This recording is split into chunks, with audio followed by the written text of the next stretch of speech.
नमस्कार दोस्तों, आज की कहानी का शीर्षक है बीता हुआ कल। बुद्ध भगवान एक गांव में उपदेश दे रहे थे। उन्होंने कहा कि हर किसी को धरती माता की तरह सहनशीलता तथा क्षमाशील होना चाहिए। क्रोध ऐसी आग है जिसमें क्रोध करने वाला दूसरों को जलाएगा तथा खुद भी जल जाएगा।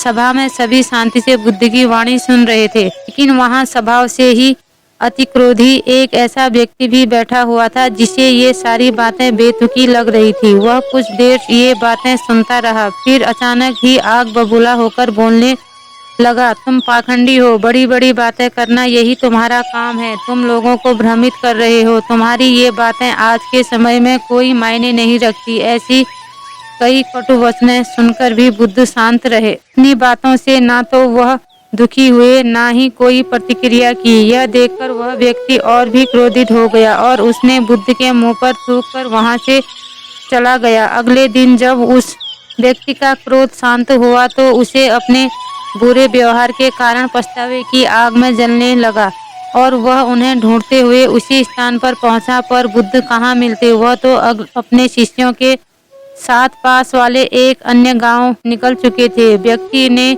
बुद्ध के बारे में लोगों से पूछा और ढूंढते ढूंढते जहां बुद्ध प्रवचन दे रहे थे वहां पहुंच गया। उन्हें देखते ही वह उनके चरणों में गिर पड़ा और बोला, मुझे क्षमा कीजिए प्रभु। बुद्ध ने पूछा, कौन हो भाई, तुम्हें क्या हुआ है, क्यों क्षमा मांग रहे हो? उसने कहा, क्या आप भूल गए, मैं वही हूँ जिसने कल आपके साथ बहुत बुरा व्यवहार किया था। मैं शर्मिंदा हूँ, मैं मेरे दुष्ट आचरण की क्षमा याचना करने आया हूँ। भगवान बुद्ध ने प्रेम पूर्वक कहा, बीता हुआ कल तो मैं वहीं छोड़कर आ गया और तुम अभी भी वहीं अटके हुए हो। तुम्हें अपनी गलती का आभास हो गया, तुमने पश्चाताप कर लिया, तुम निर्मल हो चुके हो।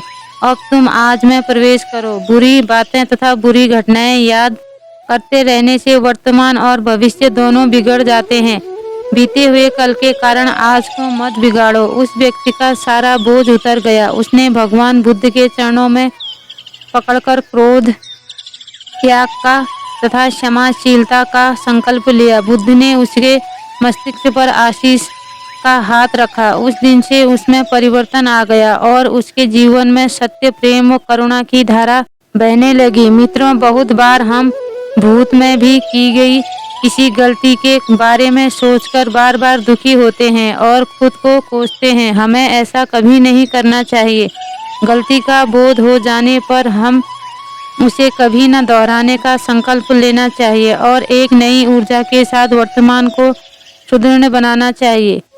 दोस्तों, आपको ये कहानी कैसी लगी? अच्छी लगी हो तो लाइक कीजिए, शेयर कीजिए, कमेंट कीजिए और मेरे चैनल को सब्सक्राइब कीजिए। पूरी कहानी सुनने के लिए बहुत बहुत धन्यवाद।